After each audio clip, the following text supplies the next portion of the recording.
Sueli Carneiro, no prefácio do livro Eu Sou Atlântica, de Alex Hatz, ao escrever sobre Beatriz Nascimento, nos diz: mulher negra, nordestina, quilombola urbana contemporânea, historiadora, poeta, ativista, pensadora. E aí ela pergunta: qual o seu lugar em seu tempo para a academia e para os movimentos negros? Maria Beatriz Nascimento nasceu em 17 de julho de 1942, em Aracaju, no Sergipe, e no ano de 1950 se mudou com a família para o Rio de Janeiro. Em 1967, ela iniciou sua graduação em História na Universidade Federal do Rio de Janeiro, finalizada em 1971. Beatriz desenvolveu várias pesquisas acerca dos quilombos e dos discursos vigentes sobre mulheres e homens negros. Em janeiro de 1995, ela foi assassinada pelo companheiro de uma amiga que era vítima de violência doméstica, a quem ela própria alertou e acolheu.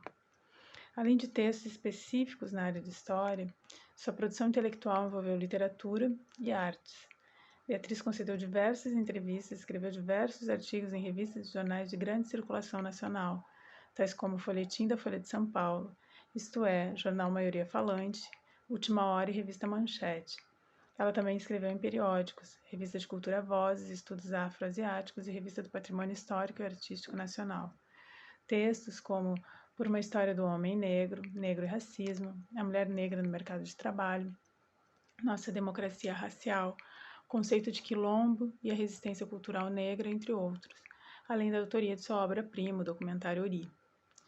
Sua produção intelectual versa principalmente sobre o que ela identifica como racismo à brasileira e sobre os quilombos. Beatriz Nascimento delineou vários aspectos do racismo na sociedade brasileira. Ela apontou a sutileza e a violência do preconceito contra a população negra, se perguntou o que significa ser negra, negro no Brasil e como, do debate intelectual às vivências sociais, negritude e branquitude se contrapõem. Segundo Beatriz, o racismo brasileiro é sentido pelas pessoas negras por meio de atos preconceituosos frequentes, mas como se reveste de uma certa tolerância, até mesmo para as pessoas negras é difícil compreender quando estão sendo humilhadas. Para Beatriz Nascimento, essa não clareza faz com que as próprias pessoas negras muitas vezes se confundam com as imagens projetadas sobre si. Imagens essas construídas a partir de raízes históricas profundas, e raízes preconceituosas. Isso resulta em paralisação e em sentimentos contraditórios que, por um lado, internalizam a violência, mas, por outro, resistem a essa violência. No que se refere aos quilombos, ela diz que eles devem ser compreendidos como formas de resistência, mas não simplesmente de resistência pela fuga e luta armada, mas resistência a partir do resgate e ressignificação do sentido de ser negra, negro e livre. Ela salienta a liberdade de as pessoas negras se construírem a partir de si mesmas, de interações entre si e com um território de possibilidades. Território, ao mesmo tempo, aberto para novas significações e permeado de ancestralidade e significados vindos de longe, com organização social e ideológica específicas e cujo estabelecimento se refere à capacidade das pessoas escravizadas de criarem uma sociedade alternativa, com valores próprios e diferentes dos da sociedade dominante.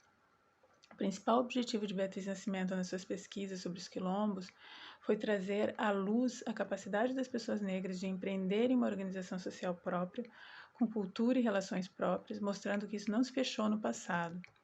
Para ela, negras e negros têm que se conscientizar de sua posição diante desse território e firmar sua forma de organização que ainda existe nas relações entre indivíduos e grupos. É nesse sentido que ela reitera o quilombo como instrumento ideológico, mais do que como instrumento de rebelião e que se mantém vivo. Para Beatriz, as escolas de samba podem ser consideradas quilombos, assim como as favelas, os grupos culturais e outros agrupamentos de pessoas negras, desde que exista uma relação entre essas pessoas que se configure em resistência cultural e racial, com possibilidade de criação de uma sociedade paralela, mas atuante dentro dessa sociedade global. E aí, respondendo à pergunta de Sueli Carneiro, que mencionei no início, Beatriz Nascimento, qual o seu lugar em seu tempo para a academia e para os movimentos negros? Eu diria, Beatriz Nascimento, seu lugar é um lugar de resistência.